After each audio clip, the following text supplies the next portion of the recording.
Two careers collided inside Quincy Jones's studio in 1982, one about to explode into the biggest album of all time, the other fighting simply to survive.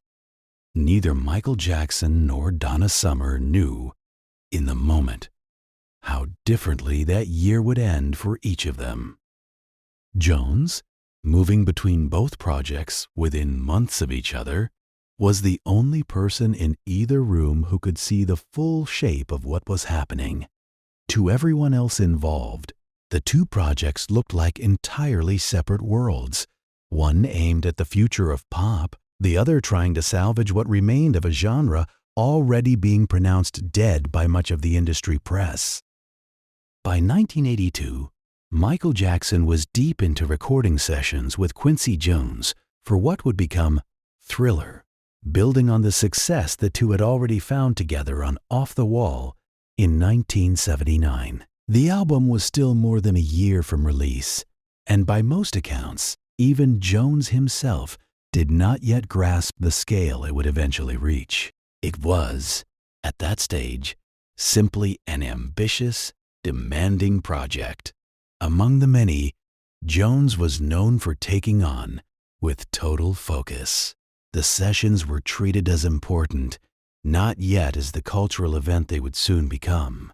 Jones, by his own later reflections, approached the work with the same meticulous attention to detail he brought to every project, treating the sessions as demanding rather than historic, focused on craft rather than the scale of what was still to come. Donna Summer, meanwhile, was navigating one of the more precarious stretches of her career. She had left Casablanca Records, the label that built her into disco's most recognizable voice, and signed with Geffen Records at a moment when disco's commercial dominance was collapsing under a cultural backlash that had culminated in events like Disco Demolition Night. She needed an album that could prove she was more than a genre the industry had already begun declaring dead. The stakes were real. Without a successful reinvention, she risked being permanently defined by a sound the culture was actively turning away from. Signing with Geffen Records was itself a statement of intent, a deliberate decision to seek out collaborators capable of pushing her sound into new territory rather than simply repeating the formula that had already made her famous.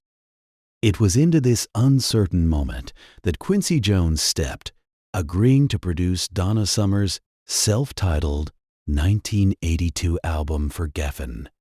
On paper, the pairing made sense. Jones had a long history of pulling artists across genre lines, and Summer had never been purely a disco singer in range or ambition. But the timing carried real risk for Jones as well. He was, at that exact moment, also responsible for shaping the sound that would define Michael Jackson's career for a generation. And dividing his focus between a guaranteed cultural event and a commercially uncertain comeback was not without professional cost. Few producers at his level, according to those familiar with the era's industry norms, would have taken on a project with so much less certain upside at precisely the moment their attention was most in demand elsewhere. Colleagues who worked alongside Jones during this period have since described him as someone who moved between projects with remarkable focus, giving each artist his full attention without visibly treating one as more important than the other. That discipline mattered more than it might have seemed from the outside. A producer's reputation, especially one operating at the height of his career, could easily have been dented by appearing to spread himself too thin, or by being seen as propping up an artist the industry had already begun to write off. Jones, by most accounts, never publicly framed the Summer project as a lesser priority. Session musicians and engineers who moved between both projects have since described an ecosystem in which ideas, techniques, and even specific sonic textures traveled quietly between studio bookings. carried by the same small circle of collaborators working under Jones's direction. The choice to take on Donna Summer's album was not a decision Jones was obligated to make. He already had more work than almost anyone could reasonably manage, and the safer professional move would have been to protect his bandwidth entirely for the album that was already shaping up to be historic. According to those familiar with the production landscape of the era, Jones chose otherwise, betting his time and attention on an artist whose commercial trajectory was, at that exact moment, genuinely uncertain. It was a decision made without the benefit of hindsight, at a time when disco's collapse looked less like a temporary dip and more like a permanent ending. Record executives and tour promoters across the industry were actively distancing themselves from anything associated with disco's declining brand, making Jones's willingness to attach his name to Summer's comeback a genuinely uncommon move, rather than an obvious or safe one. The album that resulted, Donna Summer, included the hit State of Independence, a song built around an enormous supporting cast of background vocalists. Among them, Michael Jackson himself, alongside Stevie Wonder and Kenny Loggins. It was a rare, direct point of contact between two artists whose commercial paths were about to diverge dramatically, produced by the same hands that were, within months, about to make one of them a global phenomenon. None of the participants, by most accounts, treated the session as historic at the time. It was simply another day of work among professionals who respected each other's talent. Music historians revisiting the production credits decades later have occasionally flagged the detail with surprise, treating it as a small piece of trivia rather than the meaningful crossing of paths it actually represents between two artists whose careers were about to move in dramatically different directions. What makes this moment worth examining is not the session itself, but what it reveals about Jones's approach to risk at a point in his career when he had the least reason to take any. He was not chasing a safe bet by working with Donna Summer in 1982. If anything, the safer, more career-protective move would have been to dedicate himself entirely to the Jackson sessions and let someone else attempt to rebuild disco's fading queen. That he didn't do this says something about how he weighed talent and loyalty against pure commercial calculation, even at the peak of his own bankability. It is the kind of decision that rarely shows up in retrospectives built around chart performance, precisely because it reflects a value system that has little to do with what eventually became commercially successful. The two albums' commercial fates diverged sharply within months. Thriller, released in late 1982, would go on to become the best-selling album of all time, propelling Michael Jackson to a level of global fame with few historical precedents. Donna Summer's Geffen album performed respectably, but did not replicate the commercial peaks of her Casablanca years, and disco itself continued its retreat from the center of American pop culture. Jones's bet on Summer did not pay off commercially in the way his work with Jackson did, and he likely knew, even at the time, that it might not. Sales figures from the period suggest Summer's Geffen album performed as a solid, respectable release rather than a chart-dominating comeback, a modest outcome by the standards Jones was otherwise setting that same year.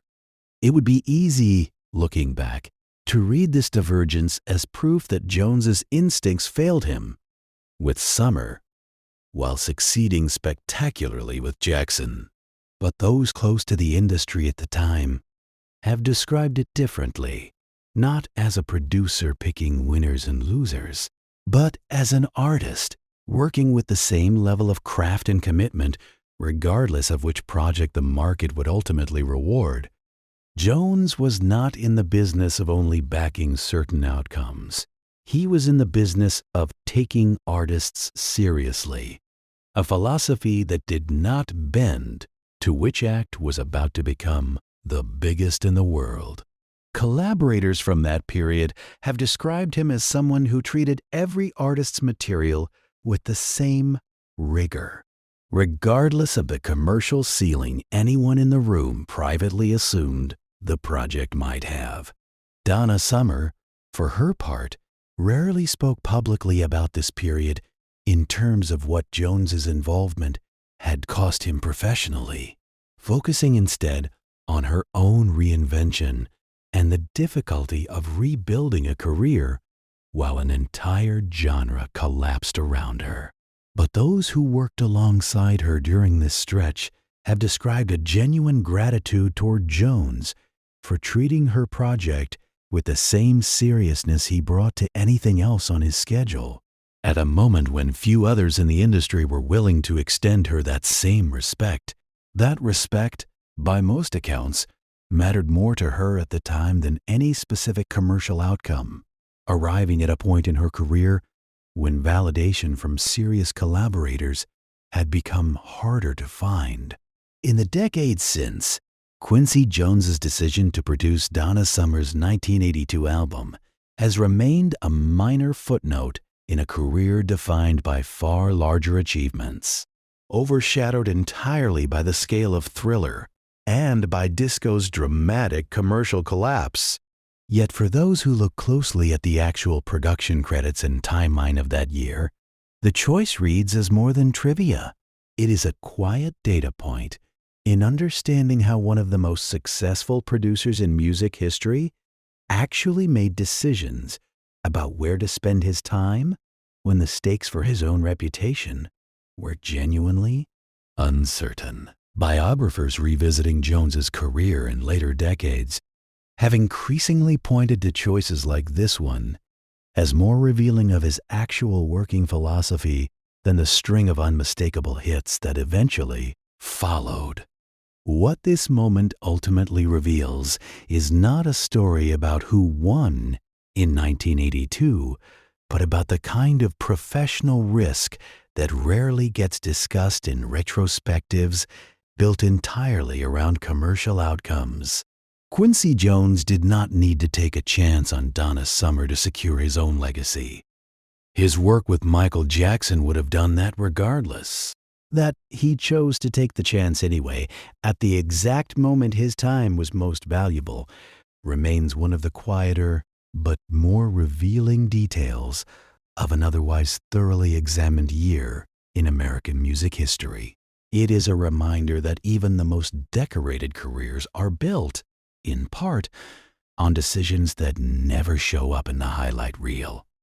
Quiet bets made on people worth believing in, long before the world confirms whether that belief was ever repaid.